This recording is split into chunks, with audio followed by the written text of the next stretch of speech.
A loss to the Ravens, Allen's out for the year, a Panthers preview, and much, much more. Let's have a podcast.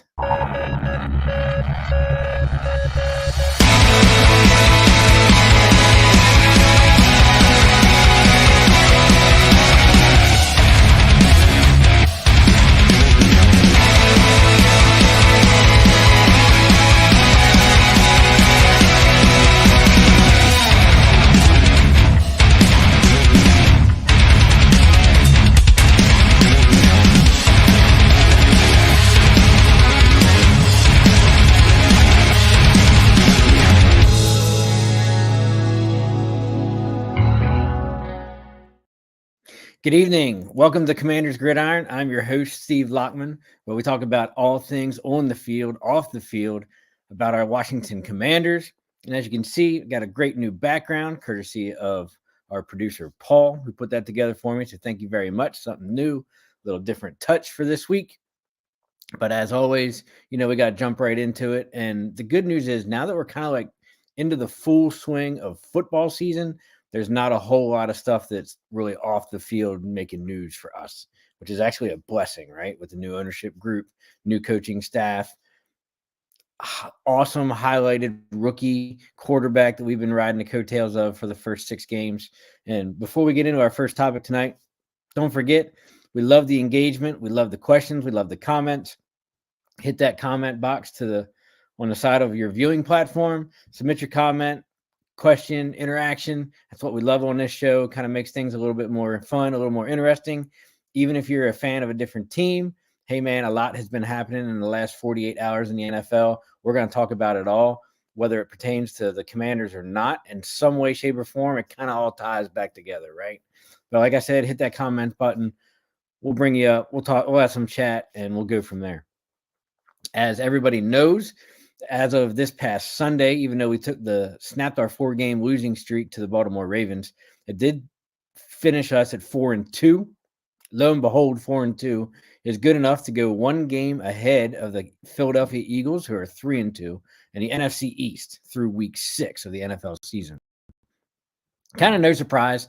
Nothing's really changed over the last 3 weeks, but the NFC East is kind of, Commanders have been hanging tough at number 1. Eagles at number 2, Cowboys with their dismal loss this past Sunday are at 3-3, 1-0 in the division, and followed up by in the basement with the New York Giants, who are 2-4, 0-1 in the basement. That one loss coming courtesy of our Commanders. But as we all know, the big talk of this past weekend was Washington taking the short trip. I think it's like 50 miles, something less than 50 miles up I-95. To Baltimore, Maryland, take on the Baltimore Ravens. A lot of storylines going into this game this past weekend, right? Baltimore Ravens have the number 1 rushing defense, have one of the worst passing defenses in the league. Washington coming in on what is supposed to be a rebuild campaign, which typically, let's be honest with each other, let's not pull punches. Rebuilds take 3 to 5 years. But holy shit, we drafted Jayden Daniels with the number 2 overall pick in this year's draft, and he has been nothing but phenomenal, right? So, we've been able to, up until now, and until this past weekend, we were able to mount a 4-1 record, which, in all honesty, probably should have been at least 500, maybe even a game less than that, to be honest with you. But you know what? The fans are excited. The teams are excited. The chemistry is changing. The culture is changing under Dan Quinn and Adam Peters, and we're going to roll with it, right?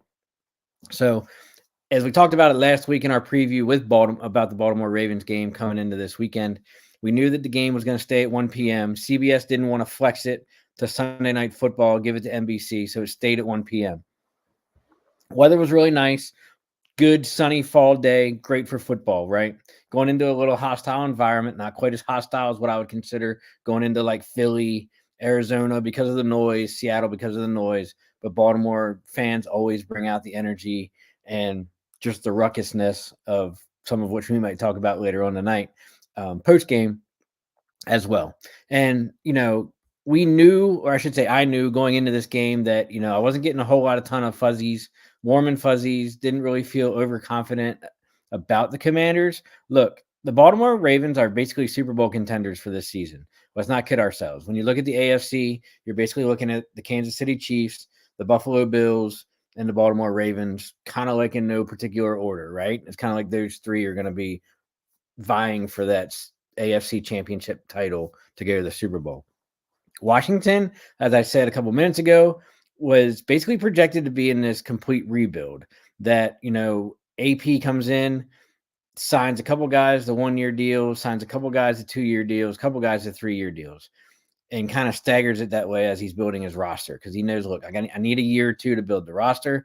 We're going to do it through the draft. We're going to pick up a couple free agents here and there, not too many, and then we're going to see what happens on the field. But we're doing really well so far this season, right? So I predicted on last week's show that we were actually going to go into Baltimore and lose. I called it 34-24. The final score for the Baltimore game was actually 30-23. I got to say that even though a lot of things happened in this game that weren't necessarily normal for us in such this young campaign of the NFL season, we played tough. We hung in there with one of the best teams in football. Obviously, that rushing combo of Lamar Jackson and Derrick Henry proved to be our demise. Losing Jonathan Allen for the season at the beginning of the second half, which we're going to talk about in a couple minutes, also played into that as well. Our secondary being Swiss cheese, it's basically been all season. Couple all that together, and you get that ending score of 30-23 in favor of Baltimore. But, let's talk about where the breakdown comes, right? Decent amount of scoring in each quarter. At first it was going to be a battle of kicking and trading field goals. And look, when you go up against Justin Tucker, phenomenal future Hall of Fame Tucker, the kicker in Baltimore, who has the NFL record at 66 yards, you don't want to get into that matchup, right? Of basically going back and forth and trading kicks, especially with our guy who came in on week 2, set the franchise record for 7 field goals in a game. Props to Seibert, but young Seibert, old Tucker, something you don't really want to get into. But when we break it down and take a bigger look, basically we knew that it was going to come down to stopping Baltimore's rushing, which we didn't do an overly bad job at, but they got the yards they needed to, especially in the big clips, right? But then if you do what Joe Witt and Dan Quinn were planning on doing and kind of stacking the box a little bit more on the defensive side of things, then you're going to open it up to allow Lamar Jackson to do what he does, whether that's scramble and use his feet or actually, find that open receiver. And unfortunately, it was Zay Flowers' big day on Sunday, right? Let's call it what it is. Flowers had 9 receptions for 132 yards. As opposed to our leading receiver, who was actually interesting, but it was actually Zach Ertz with 4 receptions for 68 yards, who came through in a lot of clutch times, finding that open spot in the zone just to sit down to make that third down conversion to keep going, or, get us closer into the red zone on one particular time and stuff like that. Jayden Daniels went 24-35 for 269 passing yards, 2 touchdowns, 0 interceptions. Another good key for Jayden, right? So if for those of you keeping track, we now have 2 interceptions for the entire season. So he's literally doing a really good job at managing the game. No fumbles lost, only 2 interceptions so far in 6 games. And, the guy, even though he might be showing sometimes in circumstances of inaccuracy, which isn't very often because he still holds the top spot in the NFL for completion percentage, this defense that they were bringing against him from Baltimore this past Sunday, definitely made him work, definitely made him read the coverages when he got to the line. And, but he was still able to go 269 yards, 2 touchdowns, compared, unfortunately, to Lamar Jackson, who went 20 of 26, almost perfect, 323 yards, 1 touchdown, and 1 interception, which proved to be huge for us, kind of as a little momentum shift in the first half. And that ball was intercepted by Mike Sanders, the rookie cornerback, actually the rookie safety from the University of Michigan's national championship team last year. Speaking of rushing, and this is, like I said, kind of our demise, even though we tried to stack the box and do containment. But look, let's just be completely honest. Derrick Henry is a beast. There's a reason why he has, is leading the league in rushing this season. Second leading rusher, actually, I guess is Lamar Jackson, which is actually kind of interesting. And together, Lamar and Derek have the number one combination quarterback, running back, rushing in the NFL currently through 6 games. But Derrick Henry basically blitzed us for 24 carries for 132 yards and 2 touchdowns. Now, you can break that down even more and look at the fact that, Derrick Henry, was doing 5 yards, 6 yards, 8 yards a clip on certain runs. Then, our defense, front and interior, got it to the point where Derrick Henry wasn't running inside the tackles for the most part. He's running off tackles, running out wide.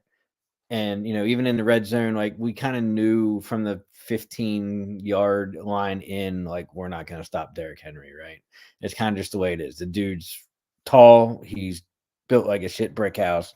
And, it's just so hard to stop that guy. And it's going to be interesting to see going forward teams that play Baltimore, how they intend to stop that great combination of Jackson and Henry. But, we tried and we kind of gave up yardage in more bigger clips than what we wanted to or were accustomed to, right? So as I said, the first quarter, we basically traded field goals with Baltimore. A 42-yard field goal by Seibert, a 45-yard field goal by Justin Tucker. Second quarter, then the Ravens went and scored on a 3-yard touchdown run by Derrick Henry, make it 10-3. But then, not to be outdone, Jayden Daniels turns around, hits Terry McLaurin, crossing across the back of the end zone for a 7-yard touchdown pass to make it 10-10. So here we are, basically 4 minutes left in the first half. We're tied up 10-10. Looks like it's either going to be a super close game, or B, going to just become a shootout. We get a touchdown, they get a touchdown, we kick a field goal, they kick a field goal, back and forth, that kind of deal. However, 53 seconds left in the second quarter. Lamar Jackson finds Mark Andrews for a 13-yard touchdown pass to go into halftime at 17-10. I'm not overly worried at this point watching the game that we're down by 7 because our team is super fighters right now, right? And under Dan Quinn and the 2 coordinators on this team and the new culture and the new chemistry meshing together, these guys are coming in. They know what needs to be done. We've been trailing a couple times this season, but not too much. So it did provide some really good adversity to us. And, oh, by the way, we got the ball to start the second half. Even though we weren't able to really make anything of that initial drive on the second half, we were able to come out with a 55-yard field goal to cut the lead from 17-13. Justin Tucker comes in, another field goal. Derrick Henry, another 7-yard touchdown run. It's now 27-13. It looks like, and this is where we're going to talk about here coming up right after the recap, Jonathan Allen goes out with what is going to be now his season-ending injury. So it kind of opens up the middle of that stalwart defensive front and allows them to run a little bit more inside the tackles and outside the tackles, take some time off the clock, kind of chop it away at it, and put some good drives. I mean, at one point in time, the Ravens had, I think it was a 92-yard drive, and then they turned around and followed that up with like another 88-yard drive or something like that. So they had some long, sustained drives to go down, and whether they were whether it was both touchdowns or a touchdown field goal combination, take some time off the clock, put some points on the board, kind of do what they do. So you almost got the notion that this is where Baltimore is going to find that extra gear, start putting the pressure on us, make us punt a little bit more, even though we didn't do a whole lot of that on Sunday. And then, the score just gets out of hand, and we're going to be stuck around that 20-23 mark, right? But lo and behold, Jayden Daniels finds Terry McLaurin for his second touchdown of the day for 6 yards to make it 27-20. Tucker follows that up with a field goal to make it 30-20. We're down by 10 with 6 minutes left in the game. And the last scoring opportunity was Austin Seibert's 49-yard field goal to make it 30-23. So when you look at the game, like, it's not really that bad because, the scoring, we were within 7 points when it came down to it. And even there in the last 2 to 3 minutes, like, we had our opportunities to try and score to even tie it up and not kick that field goal. It just didn't fall our way. When we look at total yards, Baltimore does what they do with that great offense and amassed 484 total yards to our 305. As I said, Lamar had 308 to Jayden's 253 yards passing. This was kind of the killer for us because it was one of the keys that I called out in last week's preview that, if we were going to win this game, we had to hold Baltimore below 125 yards rushing, and they amassed 176. Like I said, majority of that all by Derrick Henry. One of the big things that kind of came into play, we knew Baltimore had that tough, stingy rushing defense. We only amassed 52 yards rushing, and, a lot of fans and even media called for why did Kingsbury get away from that balanced offensive play calling that he did, so well the last 5 games. And one of the key reasons was Brian Robinson was out this past weekend with a knee injury against the Baltimore Ravens. So it basically came down to Eckler and McNichols. And, one of the things that they tried to do was not necessarily run as many rushing plays, but also throw in enough quick passes, screens, the flea flicker, side screen, things that would take minimal amount of time that could still get the ball into skilled players' hands to get yardage and make those plays, as opposed to basically rushing all the time and getting stopped. Yes, we did rush the ball just to kind of try and keep the Ravens honest. But in all honesty, it came down to designed run plays for JD. Came down to, like I said, some screens, some quick outs, quick sideline passes, etc., to basically try and get them going. We were basically 30% for third down efficiency at 4 out of 12. Baltimore was 6 out of 10. We were 1 for 1 again on fourth down efficiency. Actually, I think it was 2 out of 2, but the second one was a pass interference call, which technically doesn't count as a fourth down conversion because of the penalty. So the other good news that, going up against a harder defense, especially in Baltimore, the offensive line only gave up 3 sacks, which is really good because when you look at, we correlate this back to last year. Yes, we're only 6 games into the season this year, but Sam Howell probably had about 30 sacks by now this time last season. And here Jayden only has probably less than 10. I think it's right around 10 to 12, if that. There were a couple games we had 0, a couple games we had 1 or 2, so it's easily less than 12. Tressway does what he does best. He only had 3 punts. We had 6 penalties, a couple of them in inopportune times, some of them for pass interference, one of them that was complete bullshit. Let's just call it as it is. But as I said, the key was no fumbles lost, no interceptions thrown, and time of possession was only 23 minutes to Baltimore's 36. But like I said, they had at least 2 to 3 good, long, sustained drives that just made things, just took that time off the clock to keep us from having the ball and scoring points, right? For those of you that follow the useless Jeopardy knowledge of games and stats and information that comes out, let's roll through it real quick, right, about this past game. So one thing that comes out after every game is basically Pro Football Focus. Pro Football Focus looks at the game, the performances, the stats that each player puts up in their respective position. Literally, every position can get graded based off of some metric of performance and statistical performance. So, you look at the top offensive producers for the Commanders, and Jayden Daniels had a PFF score of 78. Terry McLaurin had one of 78. Noah Brown was 74. Zach Ertz, who's basically came in on that short-term contract, had a 64. Diami Brown was 62, and Eckler was 57. So, it definitely looks really good. As we just alluded to, in a fewer number of sacks this year that we had last year, it was great to see our offensive line. Lucas with a 76, Biades, our center who came over from Dallas, with a 72. Sam Cosmi struggled a little bit, but still solid on the right-hand side at 64. Brandon Coleman, the rookie, doing a phenomenal job so far this year at left tackle at 60. Nick Allegretti had one penalty that probably could have went either way, wishy-washy, ticky-tacky, whatever you want to call it, had a PFF score of 65, and Wiley had 46. So Wiley was kind of low man. I actually think 2 out of the 3 sacks came through his side, through him, whether it was him directly, his gap, whatever you want to talk about. Top defensive grades for the Commanders were as follows against the Ravens. Obviously, Sanders still had the biggest because he had the interception. He was at 75. Bobby Wagner was playing as his lights out, man. So he came in at 74. Jean Baptiste, who was actually one of the primary fill-ins, especially after Allen got hurt, was at 70.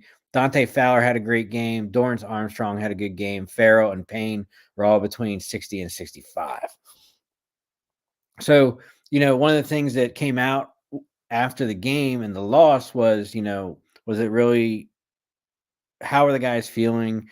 Were the guys taking it super hard, which some of them were? It's kind of just the nature of being professional athletes. And, what does the coaching staff say to the players, and what's their reflection on, the game? So DQ had a good answer in the locker room feeling after the Ravens loss, said, hey, Jayden and his teammates were pissed about the loss. And it was about Baltimore and not about Baltimore. Kind of at the same time, right? Quinn believes his team left some chances on the field that we talked about earlier. Another line from Quinn's presser was, on being unable to complete the comeback and get that late stop against Baltimore is kind of what they needed, because they only ended up being a touchdown down, right? He's like, that's the gear that we need to have as a team to go into that overdrive in the fourth quarter when the game's on the line. We're a young team. We're going to get there. Two of the bigger players, one offensively, one defensively, from the Ravens, had some really good stuff to say about JD. And, kind of going into that, that's kind of be the storyline between, Jayden Daniels, Lamar Jackson. Jayden Daniels, the Baltimore defense, right? So Lamar Jackson, quarterback of the Baltimore Ravens, said, I quote, I believe JD deserves all the hype he's getting. He played a tremendous game out there. They just came up short. He's been proving it his rookie season. First 6 games, he's been playing amazingly. And the last quote that came actually from linebacker Roquan Smith, who actually popped Jayden pretty good down in the red zone. And, I give JD credit. He took that hit and got right back up and ran back into the huddle. But Roquan says, hey, look, Washington is in good hands with JD. I think the guy he's the truth for sure. He can run it. He can throw it, whatever you want. And for him to come into a hostile environment and perform the way he did, I've got much respect for him. He took some licks too. So the guy, I heard he was tough as nails. Anyway, and even from watching him in college at a couple of games, but he showed that, and he showed it all today. So much respect and love for that guy. Washington is in good hands, especially with JD. And that kind of was the resounding sentiment and feelings from Baltimore coaching staff, Baltimore players, and, just the media and fans was, look, Washington wasn't projected to win. Washington wasn't even projected to really keep it super close, right? Let's be completely honest. And they went in there, we put up a good game, put up a good match against the Ravens. And, even though we fell, it wasn't a blowout. It wasn't completely one-sided. It wasn't, Baltimore's offense completely running over our defense, So I will definitely take the progress that we made and what we can learn from this game against the Baltimore Ravens going into next week against the Carolina Panthers. Terry McLaurin said on the 30-23 loss to the Ravens, this is definitely something we're going to be able to learn from going forward. I like the way we fought till the end, but there's no moral victories in this game against Baltimore. Speaking of Terry McLaurin, as we talked about 2 weeks ago on our episode here at Commander's Gridiron, we talked about his resurgence and kind of becoming back up into one of the top 10 wide receivers, top 15 wide receivers in the NFL. And, one of the things I've always said was, looking back at his yardages, because every year that he's been in DC since he got drafted in 2019, he's had 1,000 yards rushing except for one, and he had like 940 or 950 or something, right? He was just shy of 1,000. It's been with basically a different quarterback every year. So if he can get that stable quarterback, that good elite quarterback, Terry's going to set the world on fire, right? So why do I say that? In the first 6 games through this year's NFL season, Terry McLaurin is on pace to have 82 receptions, which would be second most in his career, 11 touchdowns, which would be most in his career, and 1,008 yards, which basically would kind of be on the low end of the average for him and for his receiving statistics. So, it's definitely something that we can build on as an offense because we know that Terry's going to get the ball. We know Terry's going to get his yards. We know that, you know, they need to get Terry involved. And the offense kind of runs through Terry and JD, especially, right? But one of the biggest losses that we took was defensive tackle, Alabama graduate, Jonathan Allen, who's basically probably the longest tenured player at DC, maybe next to McLaurin. I want to say Allen was drafted right after McLaurin, I think, or in the same year as McLaurin, right around there, before the Ron Rivera era. And, you know, basically early in the second half, beginning of the third period, you kind of saw it happen if you were really paying attention and watching the game closely that, you know, these guys are so physical, especially the linemen. So when, you know, when their arms are moving and they're blocking each other, bull rushing and spinning and doing swim moves, that having shoulder injuries, you know, triceps, biceps, the whole 9 yards, is basically kind of going to be par for the course. Right. So, and unfortunately, John got hurt at the beginning of the third quarter. Didn't see him in the rest of the game. Kind of opened it up for some rushing attack for Baltimore. But, you know, as news kind of started coming out Sunday night and even into Monday morning, it was actually announced that Commander standout defensive tackle Jonathan Allen was feared to have suffered a significant pectoral injury that will require season-ending surgery. He actually got a second opinion yesterday morning, and it came out afterwards that, you know, basically he was going to end up getting surgery. He's going to be done for the year for a torn pectoral muscle in his chest. So, you know, I wouldn't be surprised if Peters and company goes and tries to find some more depth, whether they trade or try to acquire a free agent or through trade another front four guy in the defensive tackle and or edge rush to kind of help fill the rest of that defensive front out. But as a result of that game on Sunday, even though we took the loss to the Ravens, the power rankings from Pro Football Talk came out, and let's be honest, I'm not sure if I 100% agree with the order that they're in, but let's kind of talk about it, right? So, you know, the typical 1 through 5, Chiefs, Lions, Bills, you know, that kind of deal. But let's talk about the nitty-gritty, the 5 through 10, right? Number 5 was the Ravens. They got the best offensive football. The defense needs to step things up if they're going to be going to the Super Bowl, which, you know, we kind of showed some weaknesses to Baltimore's defense and what we did, even though we didn't have our fully running back complement of guys in our backfield with B-Rob being out. But we kind of showed it what it was. Number 6 was the Packers, you know, with another great game from Jordan Love after he recovered from his MCL injury. Number 7, they had the Commanders. Number 8, they had the Falcons. Number 9, they had the Buccaneers. So while I certainly appreciate the Commanders being at number 7, one of the things that, you know, look, the Buccaneers beat us in week 1. So, and they've been playing some great ball lately with Baker Mayfield and Chris Godwin and Mike Evans down there in Tampa Bay. I mean, look, they just put up 51 points this past weekend. So, you know, should the Buccaneers be 7 and, you know, that drops Washington and Atlanta down to, you know, to 8-9, probably, right? Let's be 100% honest. Then let's talk about the Falcons. The Falcons are doing stuff that, you know, they're finding ways to win. Their offense is starting to click. Kirk Cousins is racking up yards again, like he always does. They're not necessarily as flashy as the Commanders. They don't have such a balanced offense as the Commanders. So maybe that's why they got the nod, why the Commanders got the nod over the Falcons to be one step ahead. But I could definitely see the argument being made for them flip-flopping, you know, 7 and 8, you know, and putting Atlanta ahead of us. We got to play Atlanta later on in the season. I can only hope that we're fully healthy by then, minus John Allen, you know, because it's going to be probably one of our harder games on the schedule. But, you know, we'll see what they have in store for us, right? Real quick, we're going to take a minute to talk about our sponsor here at Out of the Box Sports. And that's Jason Fine, a.k.a. Attorney Big Al.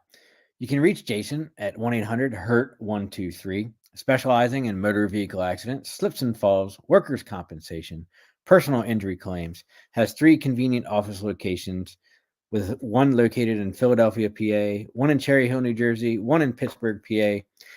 Give Jason Fine, aka Attorney Big Al, a call for all of your legal needs and legal representation. Remember, if you don't win, he doesn't collect. Tell him you saw us on the show. He'll help you out. That's Jason Fine, aka Attorney Big Al at Hurt123. We'll also throw in a plug for our programming here at Out of the Box Sports Entertainment. As you can see, every day we got something for somebody. We have shows for all of our NFC East teams. We have a show for our Las Vegas Raiders. We have a show for the New York Mets, who are in the NLCS at this time. Check out the schedule. We also have a show for the wrestling enthusiasts, college football guys, and etc.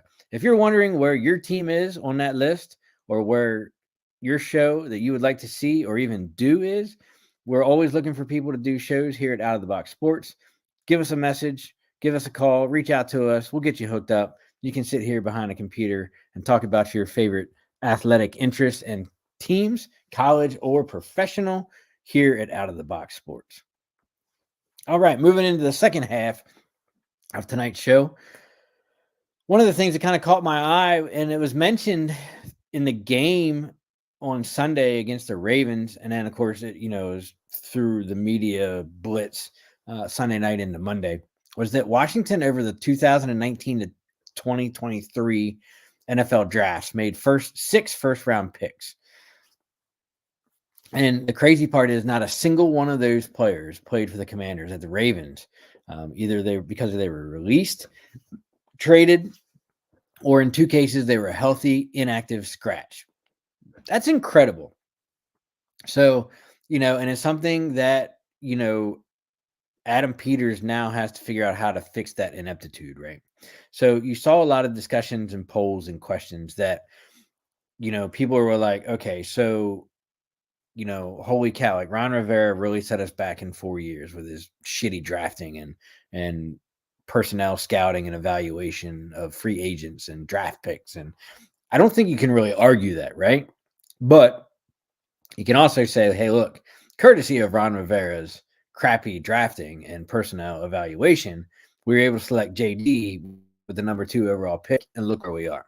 But, it's definitely something that, AP and Dan Quinn are going to have to work on, over the next year, 2, 3. And as I said, even though the rebuilding process, which every fan pretty much knew we were going to go into, local media personality knew we were doing, national, etc., our team has kind of accelerated that to some extent, right? So, the question is how fast is the team willing to go this season? And, in looking back at all those past draft picks, one of the things that popped out, for what it's worth, is probably just clickbait, fodder, whatever. But it was super interesting because obviously, I was a season ticket holder at this time, and, you were wondering what the stories and circumstances surrounding everything was. And, but when coaches get relieved and it's a couple years after, or even 4 or 5, 10 years after, stuff kind of starts filtering out, about stuff they wanted or didn't want, or decisions they made, and et cetera. Right. So an article was released earlier this week about Mike Shanahan and his time in DC, especially around that 2012 era when RG3 was in town, right? And of course, that was the same year that they drafted Kirk Cousins. So the story came out that Mike Shanahan actually begged Washington Redskins former owner Dan Snyder to trade RG3 after being Rookie of the Year in 2012, which would have been the year before, basically that off season before he got hurt. And it basically had his tumultuous end of his career, right? Shanahan wanted to keep Kirk Cousins and trade RG3 for multiple first-round picks. My, oh my, what could have been if that would have actually happened, right? So, if what you see in Kirk Cousins and what he did at the end of his career here in DC, his time in Minnesota and now his first year in Atlanta, coupled that with, the unthinkable of getting rid of your rookie of the year quarterback that you just drafted out of Baylor for multiple first round picks, probably at least two, two in a third, two in a second, whatever. And then where that could have pushed our team forward moving. Wow. Like, what could have been, right?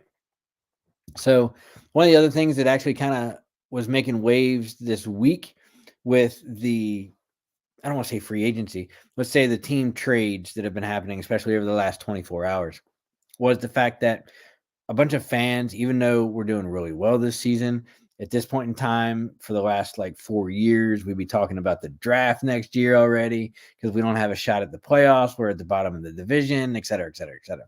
Was the fact of what can we do now going into the trade deadline, which happens to be the first Tuesday of November, which is only like 2 weeks away, 3 weeks away, that we can do to either A, help accelerate this rebuild since we're doing so well in year one, let it go and kind of wait and see how things play out, or, throw some money at people and try to become really, really good and solidify that defense and maybe some other specialty positions that we need this season, right?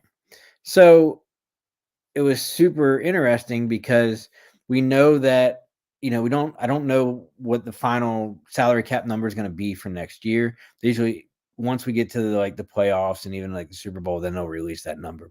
But we know that so far, minus the increase, Washington's sitting on $120 million of salary cap space for next year.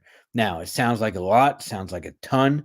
Right now, I think we're sitting at like 20, 26, 29 million, something like that, just under 30 for the rest of this season. So we have the capability to do something at the trade line if we so in fact choose to do that. But one of the things that we had to, and I had to keep mentioning to people on social media, because people are like, oh my God, we got all this money, right? A couple things jump out at us. First off, only 30 guys on our active roster out of 65 are signed going in past 2024-25 season. Okay.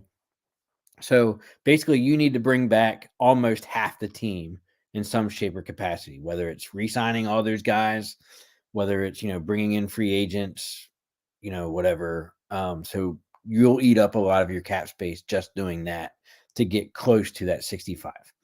On average, the typical rookie class, because it's all negotiated through the CBA and preset in spending for rookie contracts, typically a rookie class, depending on the number of draft picks you have, could go up, down slightly a little bit, but the typical average is 10 to 12 million for each rookie class. So, you got to take into account that out of the 120. So now you're kind of down to like 110, 108, give or take. You got to sign a bunch of guys because, look, let's be completely honest. Here's the guys that, and some of these guys you're going to say, oh my goodness, like they've been contributing this year, right? But basically guys that are playing out their 1-year deals that Peter signed them to for 2024 is Tressway, Jamin Davis, who's actually on the end of his rookie contract, Bobby Wagner, who was a free agent from Seattle, Marcus Mariota, backup quarterback, St. Juice, who's basically St. Toast. He may or may not even be on the team next year. Probably will be. Won't be starting. Hopefully, cross your fingers, but we'll see. Diami Brown on the end of his rookie deal. John Bates, tight end. Jeremy Chin, free agent from Carolina. Jamison Crowder, Derek Forrest, Clellan Farrell, Fowler Jr., Ignabihani, Davis, Scott, Zach Ertz, Lucas, offensive lineman, Zacchaeus, who's been a really good pickup for us at wide receiver this year. Noah Brown, great wide receiver pickup from the Houston Texans. Balor Abada, great defensive depth. Kicker Seibert, who came in after the week 1 debacle. Walker, Driscoll, and McNichols, who's been a solid third running back for us in our running back room. So, right there, you've got like 20 guys, 23 guys, that some decisions are going to be made. I wouldn't be surprised if a lot of those guys are brought back. They've been doing really well. Hopefully they can continue that through the rest of the season, to see what happens and kind of where we go. So last thing for tonight, before we close it out and say goodnight, announcement that we had to make was actually the fact that it was announced earlier this afternoon, the Week 8 game, not this week's game against Carolina Panthers, which we're going to do the preview real quick and then call it a night. But just so people know, the Week 8 matchup against the Chicago Bears, which was actually scheduled for a 1 p.m. game, has been flexed to be the lone East Coast afternoon game at 4:25.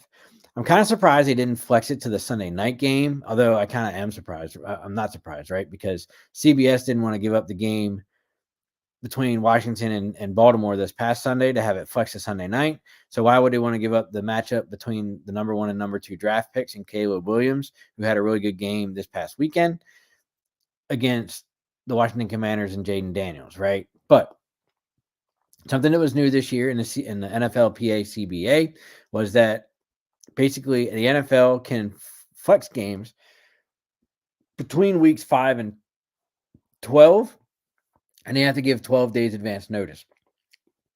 What does that mean? Tomorrow's that 12th day. So they came out today, said we're going to flex the game to the afternoon. Right now, I mean, they still could announce it tomorrow that they're going to flex it to Sunday night. I don't see that happening, right? Let's just be honest and call it as it is. But what that does is that puts the Bears Commanders game at 4:25 in the afternoon, followed up by the Dallas Cowboys San Francisco 49ers game on Sunday Night Football. Last but not least, we go into this week against the Carolina Panthers. And man, I'm not going to spend a whole lot of time about this because there's not really a whole lot to talk about the Carolina Panthers. Unfortunately, the Carolina Panthers are just a franchise of disarray, right? That's probably the easiest way to call it. I kind of feel like in some ways they're basically like the Washington Commanders 2.0. They got a crappy owner. The good news is since the season started, you haven't heard a lot about him. He was making waves for the dumbest shit on and off the field in the offseason, going in the training camp, preseason, the whole 9 yards. But now that the season started, he's actually been kind of quiet, which is probably a good thing for them. However, the bad part for them, they can't really put a winning team on the field. So this past Sunday, they put a really valiant effort against the Atlanta Falcons, but ended up falling to the Falcons 38-20. So it takes their season total now to 1-5 for the Carolina Panthers. And I actually watched a good bit of the Carolina Atlanta game just to kind of scope out this week's enemy, right? And what I saw was, we know that Bryce Young got benched after the week 2 game or week 3 game. And Andy Dalton comes in as the backup quarterback, now the starter for Carolina. They got some good players down in Carolina. They still got Miles Sanders, good running back out of PSU many years ago. They still got a really good wide receiver in Deontay Johnson. And, I think they're kind of like where we were a year or 2 ago. Let's just kind of call it where it is. So look, when you look at the scoring for Carolina, they put a touchdown up in the first quarter, a touchdown and a field goal in the second, and only a field goal in the third. So in the second half, they only scored 3 points against Atlanta. As I said, Atlanta's a lot better team offensively and defensively. So was Carolina really a good match for Atlanta? Absolutely not. But it kind of is what it is, right? Dalton was still 26 of 38, 220 yards, 2 touchdowns, did really well, but his downfall was he had 2 interceptions. And unfortunately, they were costly interceptions. One gave the Atlanta Falcons really good field position. The other one gave them the ball at like midfield. Both times they went down the field and were able to get points off of it and put points on the board. So it kind of is what it is. Chuba Hubbard led the Carolina Panthers with 18 carries for 92 yards. And as I said, Deontay Johnson, who's basically their number 1 wide receiver there in Carolina, had 6 receptions for 78 yards. So, when you look at the breakdown and kind of look at where things are, knowing that, Washington's coming off that loss against Baltimore, Washington, normally I would say Washington's going to come into this game. We played down before this year. We would play down to a lot of teams. And, basically it would become that letdown game, that trap game, whatever you want to call it. As our good buddy Paul Spencer chimes in, hey, man, what's up, buddy? Thanks for chiming in. I hope they don't take this game lightly. Trap game, looking ahead to the battle of 1 versus 2 and Caleb Williams the week in week 8. You're absolutely right, dude. And I think normally under the Ron Rivera era, you would hand down call this a trap game. It happened last year against the Bears on Thursday Night Football, when they were winless and we gave them their first win. And then not only did we give them their first win, we got blown out at home. So I think with the new coaching staff, with, JD, with that kind of a stinging loss when we only fell by a touchdown to the Baltimore Ravens, like the Commanders are going to come in this Sunday. They're going to want to play smash mouth football. We're home again, and unfortunately the victims this week, you could probably put anybody coming up on our schedule, whether it's, the Bears, whether it's the Pittsburgh Steelers, whether it's the Carolina Panthers. It just happens to be their week that Washington's going to come out, put that balanced offense back out on the field again, and just take it to them. So I can honestly see this game being a lot to a little. Now, the big thing that's going to hurt us is we got to look and see what the defense is going to do, especially now that Allen's out, right? Can our secondary basically shut down Johnson, but also account for some of the other players on Carolina's offense and put things together? Look, Carolina amassed 114 yards rushing. I think even with Allen out, we can hold Carolina to 100 yards rushing, just like Atlanta did. I think our defense is good enough that we're going to throw enough at Dalton that he's going to make mistakes. It's not a matter of if, it's just a matter of when, right? And it's kind of that way for every game of his. He's always good for a fumble, always good for an interception or two or a combination thereof, right? Look, one of our biggest strengths so far this year, and whether Allen was a credit to that or not, was third down efficiency on defense. And Carolina only put out 5. They were only 5 of 11 on third downs. They were 0 for 1 on first downs, and they only had 21 total first downs. They didn't punt very often, but then they had 2 turnovers. But they did rack up 10 penalties. So that they're going to rack up some penalties. Andy Dalton's going to make some mistakes. You got to think that JD is going to be sharp, on edge, ready to make a point that, look, we took a hard loss against Baltimore. We're going to bounce back. We're going to go 5-2 after this, and we're going to make Carolina 1-6. So with that, I would not be surprised if Washington has B-Rob come back to have that full balanced attack this coming Sunday, and Washington puts up a 40 spot against Carolina. So let's just call it. Look, we know Carolina's going to score some points. That's the way our defense is. That's the way we play. It kind of is what it is. The days of us only giving up like 3, 10, 13 points, like that's not going to happen, right? But let's call it that. Let's call it 40-20. Let's split it in half, right? We're going to double up on Carolina. So Washington will end up with a win to go 5-2 after week 7 against Carolina with a 40-20 victory. And it'll be interesting to see when we come back next week how we did, how we match up, and where we go from there. As I said, we will be back next week. Same time, same channel, same place for any of your viewing platforms. We're going to talk about the Carolina Panthers recap. We're going to take a look at the Chicago Bears preview. Hopefully we don't have any devastating injury reports to go through. Are we going to pick up somebody in between, another defensive backs, secondary player in the meantime? Maybe not in this coming week. They were talking about it and at least kicking the tires and kind of doing their due diligence. So you got to think that the wheels are kind of already turning. They just got to find the right fits if there is one out there. So, we may not have any new additional personnel news. But like I said, we'll recap that game against Carolina. We'll preview the Bears game for the following week. And we'll go from there. As always, thank you for tuning in tonight. We'll be back October 22nd, next Tuesday night, same time, 8:30. Give us a like, a follow, a subscribe at Out of the Box Sports. Catch us on all your platforms at Facebook, YouTube, Twitter, and Twitch. And as always, be a friend, tell a friend. Have a good night.